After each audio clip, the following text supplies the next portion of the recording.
Chapter 11 of The Witches. The Ancient Ones. The Grand High Witch stood on the very center of the platform, and those dangerous eyes of hers traveled slowly around the audience of witches who were sitting so meekly before her. "All those over 70, put up your hands!" she barked suddenly. 7 or 8 hands went up in the air. "It comes to me," said the Grand High Witch, "that you ancient ones will not be able to climb high trees in search of gruntle eggs." "We won't, your grandness! We're afraid we won't!" chattered the ancient ones.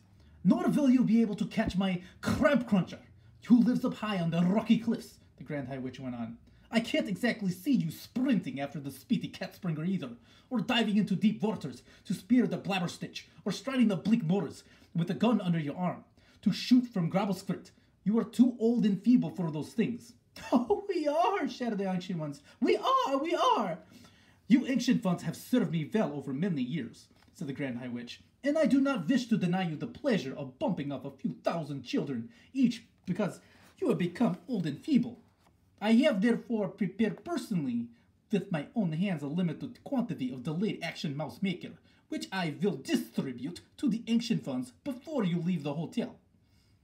"Oh, thank you, cried the great old witches. "You are far too good to us, your grandness. You are so kind and thoughtful." "Here is a sample of what I am giving you," shouted the Grand High Witch. She fished around in a pocket of her dress and brought out a very small bottle. She held it up and shouted, "In this tiny bottle is 500 doses of mouse maker. Is enough to turn 500 children into mice." I could see that the bottle was made of dark blue glass, and that it was very small, about the same size as the ones you can buy at the chemist, with nose drops in them. "Each of you ancient ones will get 2 of these bottles," she shouted. Thank you, O most generous and thoughtful one," chorused the ancient witches.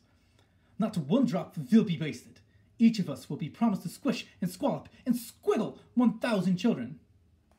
"Our meeting is over," announced the Grand High Witch. "Here is the timetable for the remainder of your stay in this hotel. Right now, we must all go out into the Sunshine Terrace and have tea with this ridiculous manager. Next, at 6 o'clock tonight, those witches who are too old to climb the trees after Gruntle's eggs will report to my room to receive 2 bottles each of mouse maker. My room number is 454. Do not forget it. Then at 8 o'clock, all of you will assemble in the dining room for supper.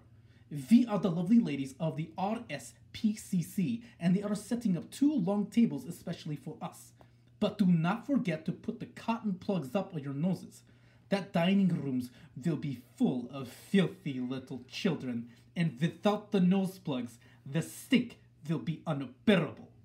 Apart from that, remember to behave normally at all times. Is everything clear? Any questions?" "I have one, your grandness," said a voice in the audience. "What happens if one of the chocolates we are giving away in our shops gets eaten by a grown-up?" "That's just too bad for the grown-up," said the Grand High Witch. "This meeting is over," she shouted. "Out you go." The witches stood up and began gathering their things together.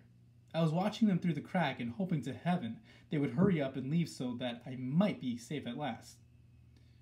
"Wait!" shrieked one of the witches in the back row. "Hold everything!" Her shrieking voice echoed through the ballroom like a trumpet. All the witches suddenly stopped and turned around and looked towards the speaker. She was one of the taller witches, and I could see her standing there with her head tilted back and her nose in the air, and she was sucking in great long breaths of air through those curvy pink seashelly nostrils of hers. "Wait!" she shouted again. "What is it?" "Dogs' droppings!" she yelled. Just then, I got a whiff of dogs' droppings.